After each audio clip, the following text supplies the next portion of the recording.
So, okay, can you hear me? Can you hear me well? Excellent, thank you. Okay. So I had to change the title of the presentation as Dr. Schwartz asked me to give something about quality of the Cascara. So as my company is based in Switzerland, so we have already approved, or Switzerland has already approved Cascara as hot infusion. And now what we have done in the last few months and years is to try to find a good Cascara for hot infusion, so for the beverage application. So all this presentation will be based on what is a good Cascara and a good quality for Cascara for the use in beverages and not in snacks, not in pasta or whatever. So I will be focused only in hot infusion and in beverages. So, and the main question is what is a good Cascara and what kind of parameters will affect the quality of Cascara. So as it is quite new for me and for a lot of people, we really don't know what is a good Cascara, and we try to find criteria that will help to find help to find characteristic for a good Cascara. So there is nothing new. Cascara and all the coffee pulp has been used and has been described since dozens of years. So the last century, we were already talking and trying to use this coffee waste for animal feed and for non-food, non-human food use. So it has been studied and it has been described since a long time.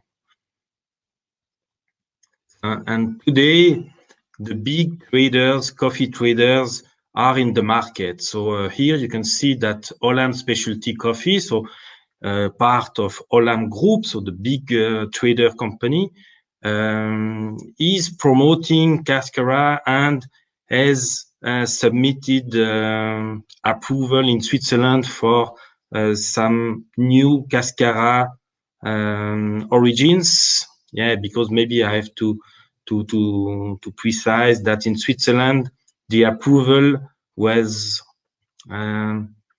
limited to Cascara from certain countries. So they started with Yemen and Ethiopia because traditional food was from these countries, and then they opened to other countries when companies submitted new requests with all the documents, the required document for them. So Olam submitted for Congo, for Laos, for Zambia, and Bolivia will be soon be accepted. And we are ready in Switzerland to use a few Cascara from a few countries.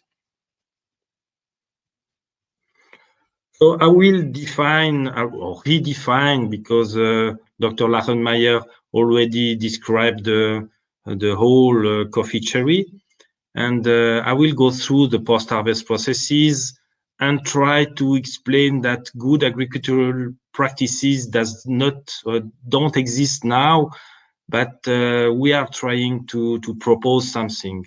And then I will try to describe what we have done these last few months with one flavor house company called Man in Singapore, and Dr. Morin Cornu, who really try to open or to describe and to define a cupping protocol and a cupping form for Cascara.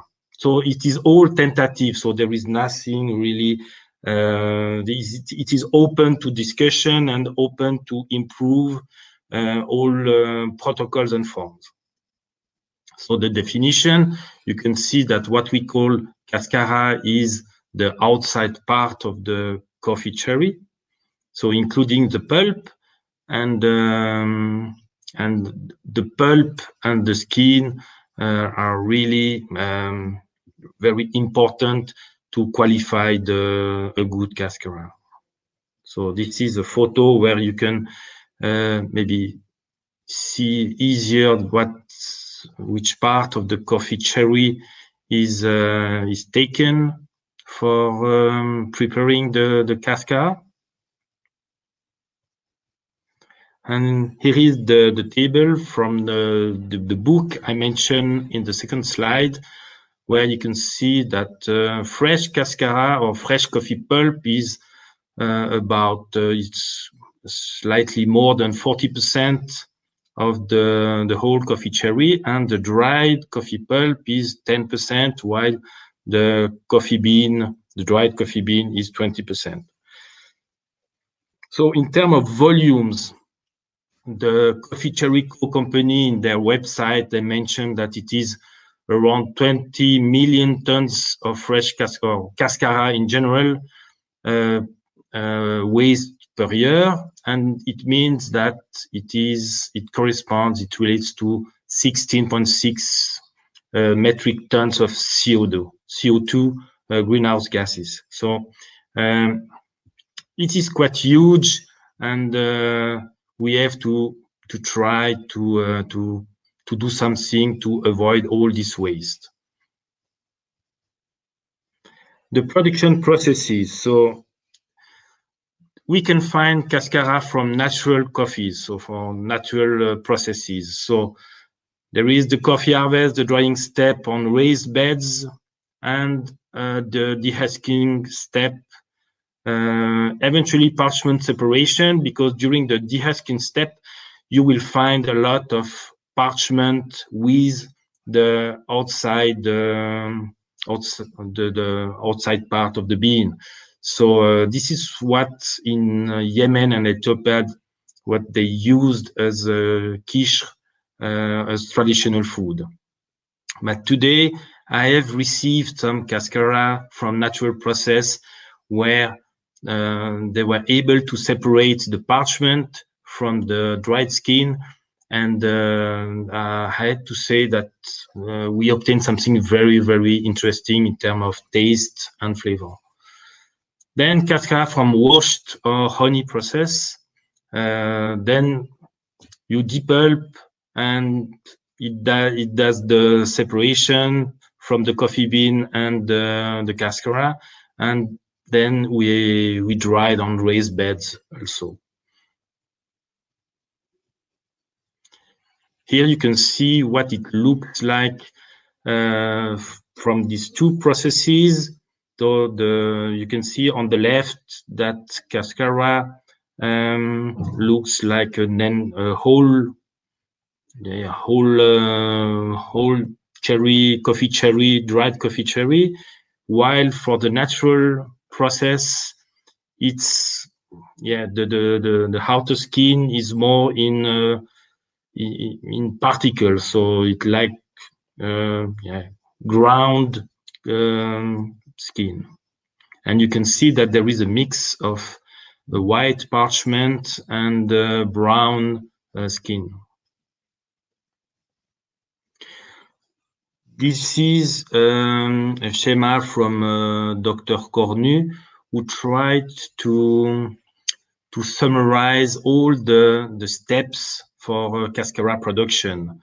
So in some countries, they try to improve the taste and flavors, making in-fruit fermentation before the drying step. So it's what we call this anaerobic fermentation before depulping or before drying process.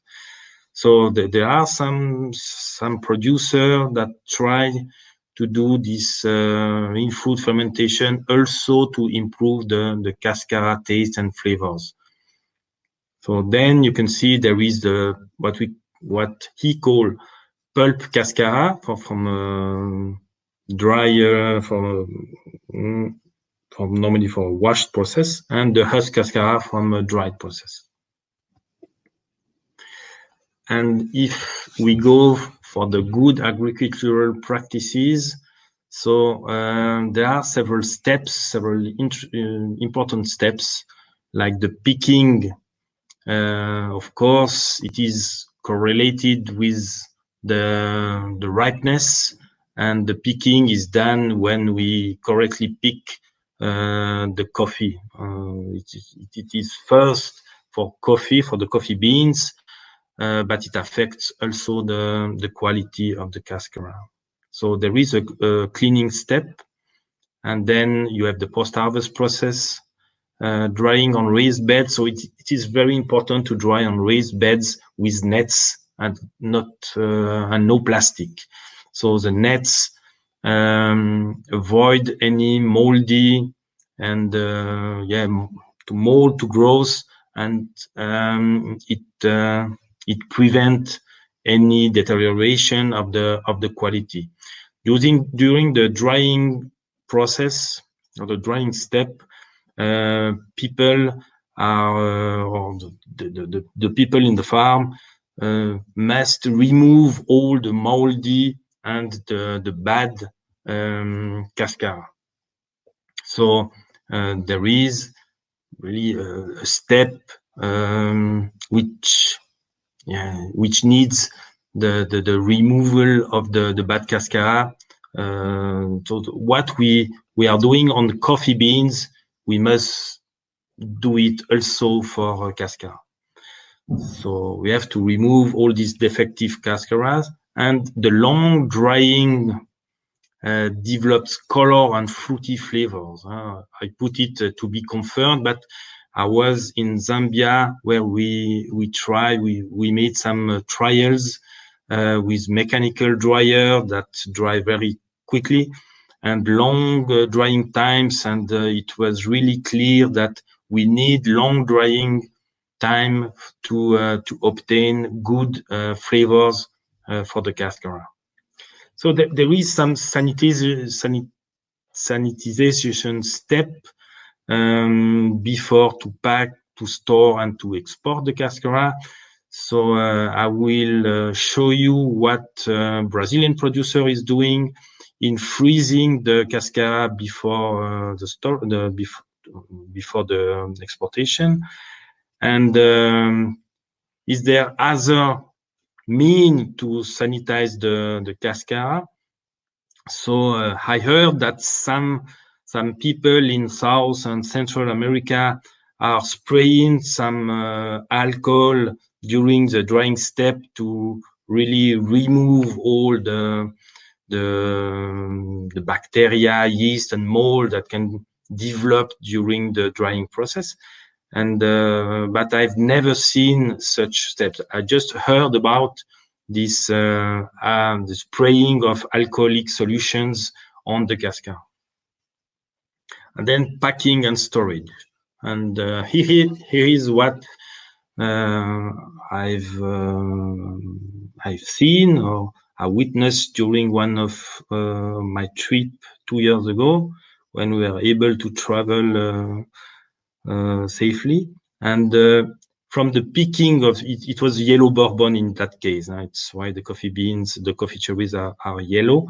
So after the cleaning and depulping process, and the coffee cherries and the cascara were dried on raised beds with net under greenhouses, and then the selection of the cascara was done, and they freeze the cascara on 20 kilos or 10, it was 20 kilos bags at minus 20, less than minus 20 degrees C.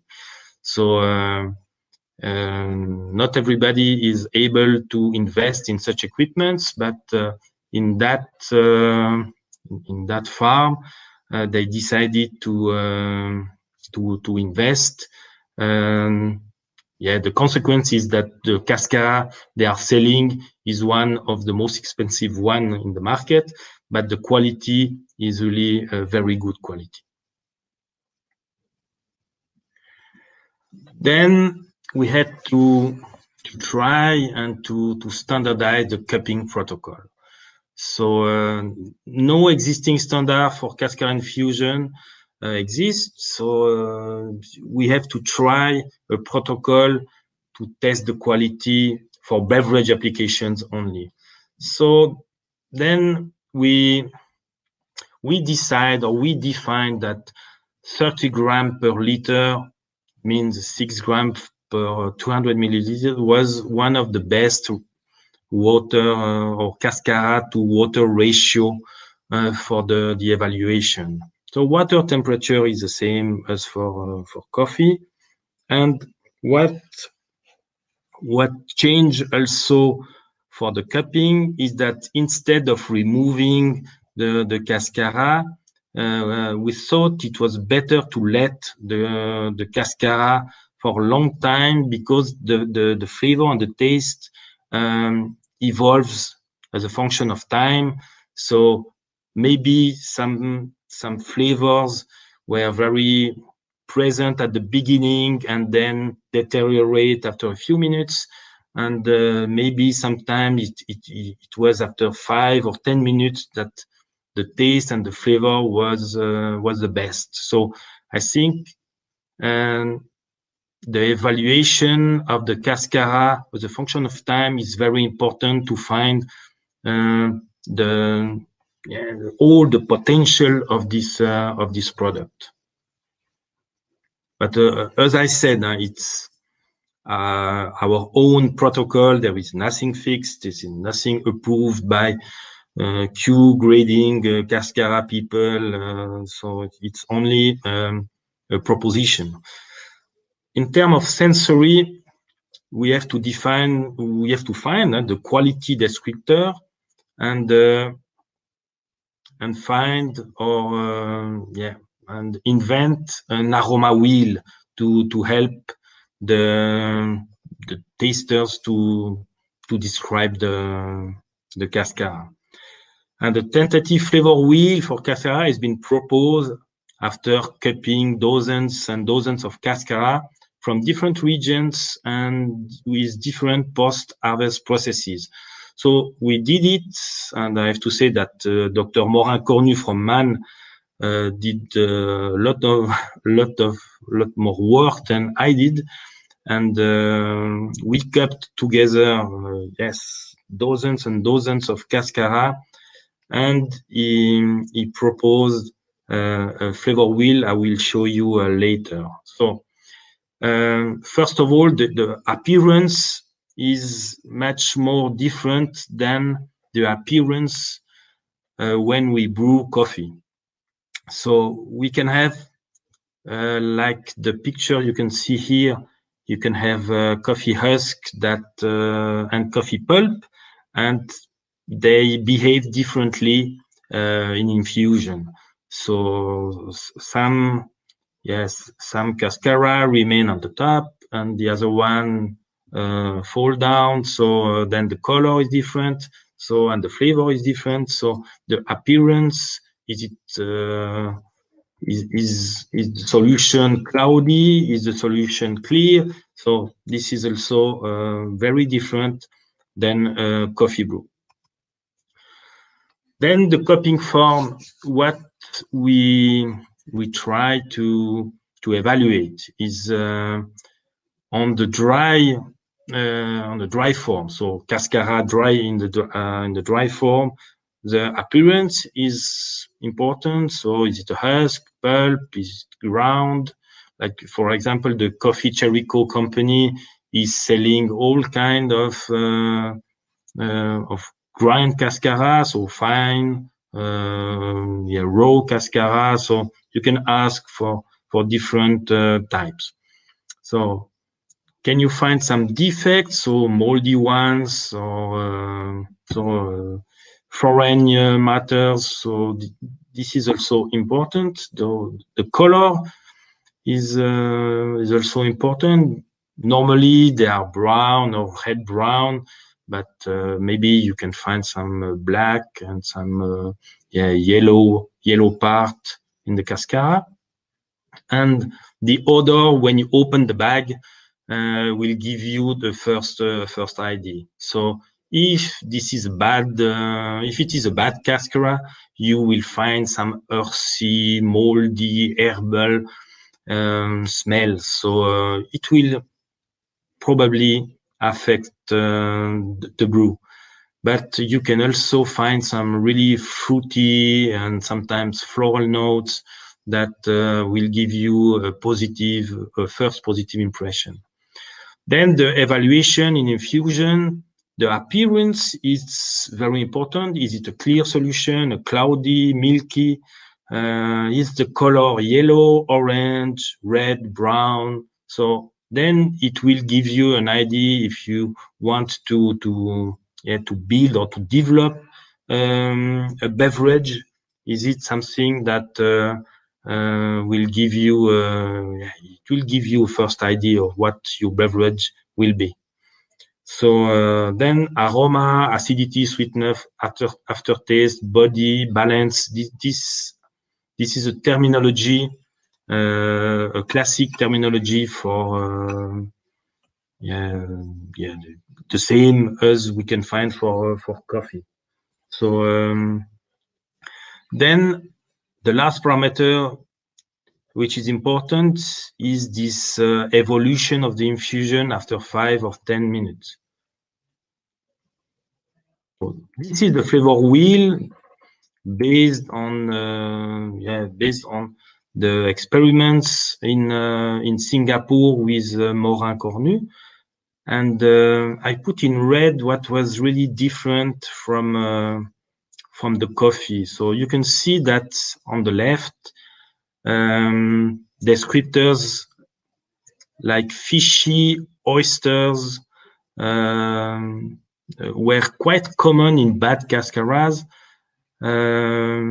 Wintergreen, which is typical from methyl salicylate, is also a descriptor that we can find easily in some Cascara. And earthy, so you see all this left part is mostly for, I would say,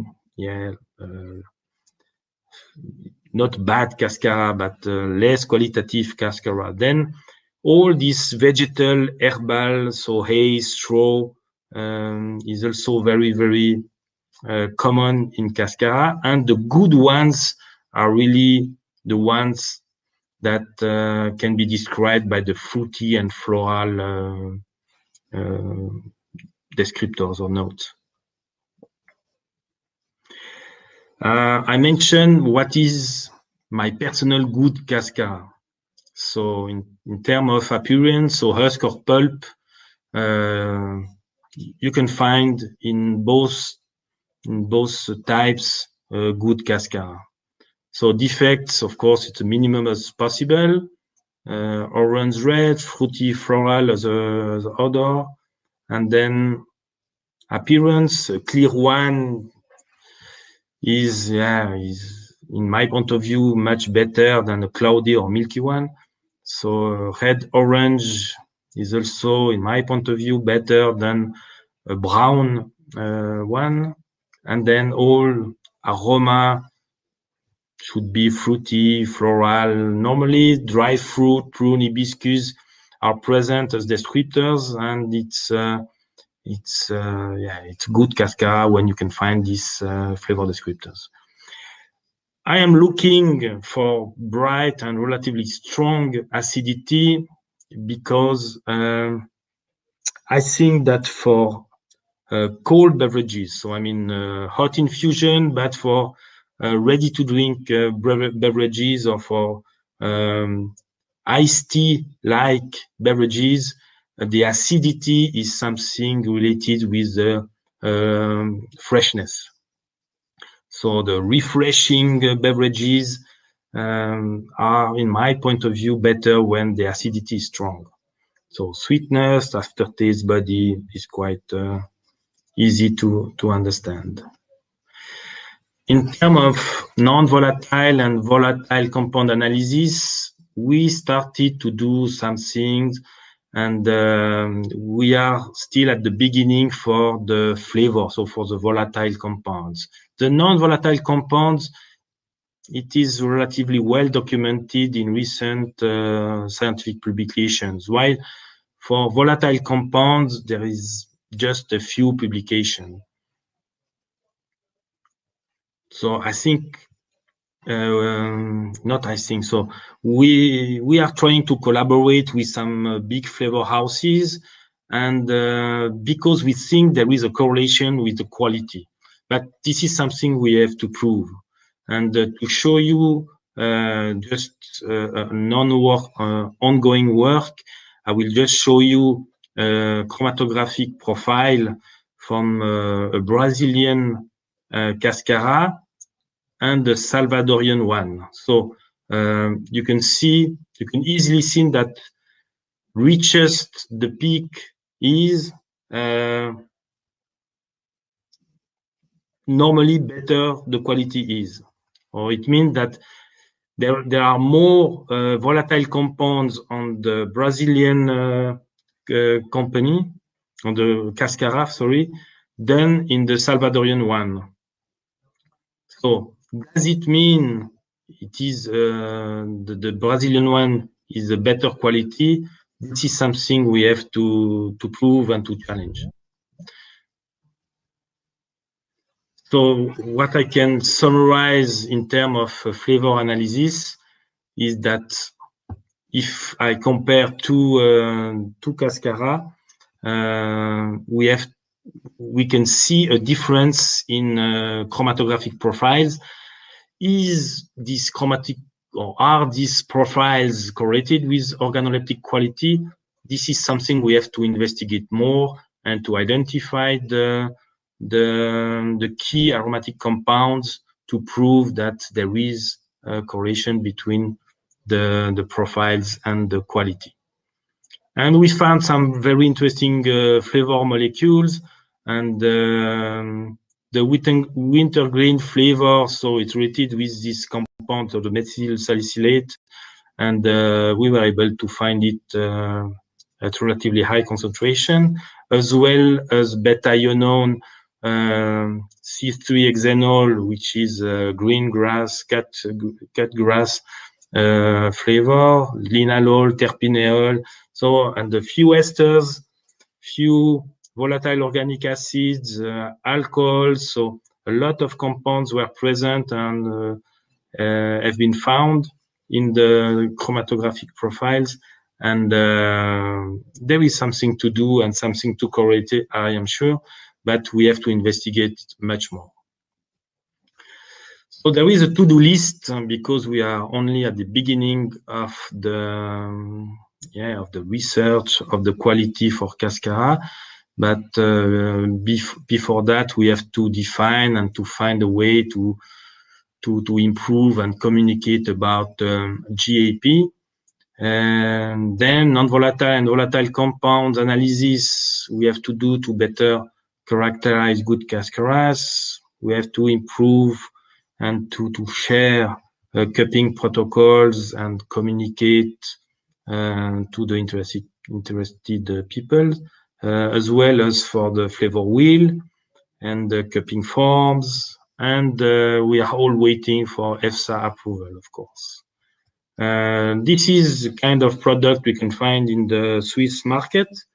So then the Swiss market is kind of test market for companies. So you can launch easily your beverage in Switzerland. There will be no problem if you are using the approved Cascara from the right country.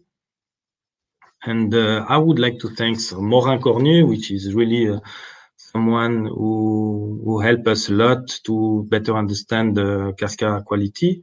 Hugues Brevard from Robertet. So those two companies are flavor houses.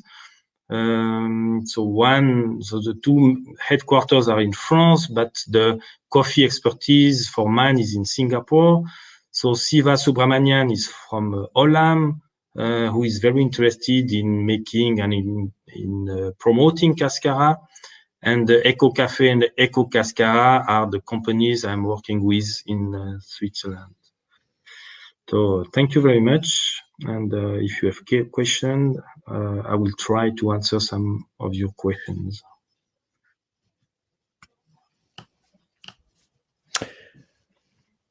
Yeah, thank you very much, Ennio, for that presentation. And we already heard from Southeast Asia that there were questions saying, is he Italian or is he French?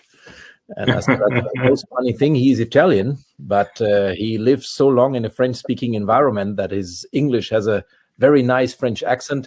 That's, I think, the beauty of everything. It really shows how international we are. So again, thank you, Ennio. I know you're really deep involved in that subject. And now we are looking forward for some nice questions. Let me just ask one first. So I'm waiting to get some questions in here. So it's always good to give a little bit time for the shy people to come up with some ideas.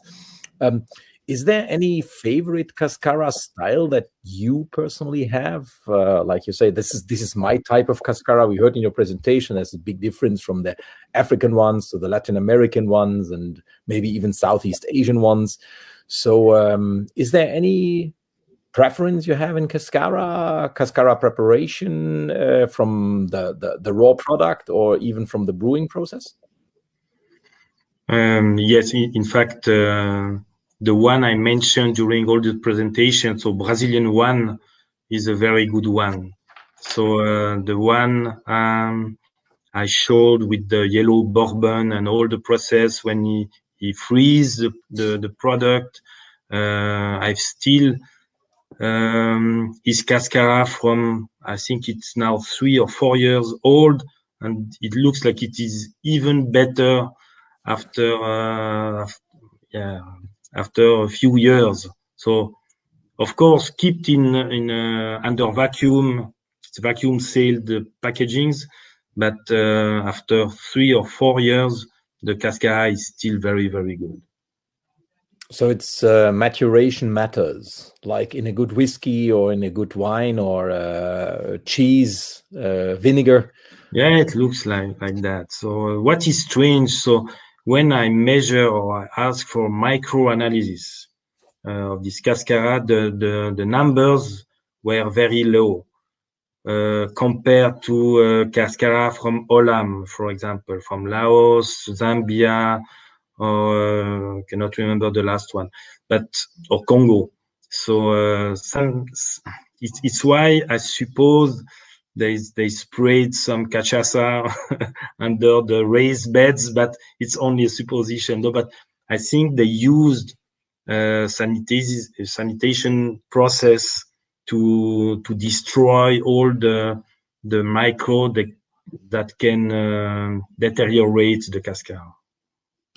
Yeah, beautiful.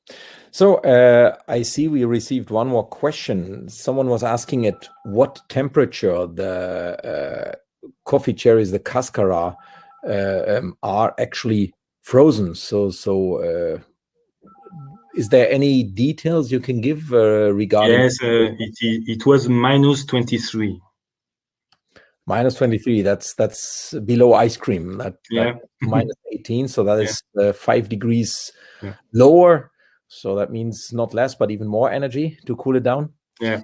Always sounds fun when it's less energy, but or less temperature, but it takes much more energy to be cooler. So, like the thing is, I receive hundreds of samples from all different regions in the world, and some Cascara, I would say, I found some strange insects, and they were moving themselves. So you see that the packaging was was moving because of some vers de terre, so some lambics. So yeah, I think to freeze the Cascara, avoid also some parasites to be present. So that, of course, it has an investment cost. Okay, I see there is another question also about Cascara. Did you ever make some experiments with Cascara made from Liberica? It's a very specific question, but I hope I'm not boring you. So this is good. You see this specific conference getting good questions forward. No, not from Liberica. From Canephora, yes. I cannot remember if you gave me some coffee cherry, some Cascara from Robusta from Canephora yourself. But my Brazilian supplier sent me some Cascara from their Canephora, and I did not find as good as the Arabica, but I just received a few samples, so I'm sure that there is really no reasons to be as bad as in the coffee or what they perceive bad for Canephora. So it should be something right and good also with Canephora Cascara, but Liberica never. Yes. So question goes back to Southeast Asia, to Pat. Pat, you have to do it yourself, or ideally you have to invite Ennio to come down and cup taste with you in Thailand, in Bangkok. I think, Ennio, you're ready for those experiments to sacrifice your body and taste buds going to Thailand. So, well, thank you all. And I think we are now switching over to the next presentation. We are a little bit behind time, 8 minutes. That's not much. Ennio, thank you so much. And also Morat, I don't know if he's following us in some way. Maybe he is. I hope so. So then Morat, also thank you so much for contributing and helping out. Ennio, I think you will also stay here for the next presentation. Yes. In case there are some more questions, please feel free to still move forward with some questions. And I will now gladly introduce the next presentation. And if there is, again, some more questions, please feel free and contact Ennio also through this platform later on. The same as Dr. Jörg Ricketts-Zapp and Dr. Lachenmeier. They're also still all here. So if you have some questions, then please welcome the next speaker together with me, which is Dr. Mirko Rennert from Twins Crew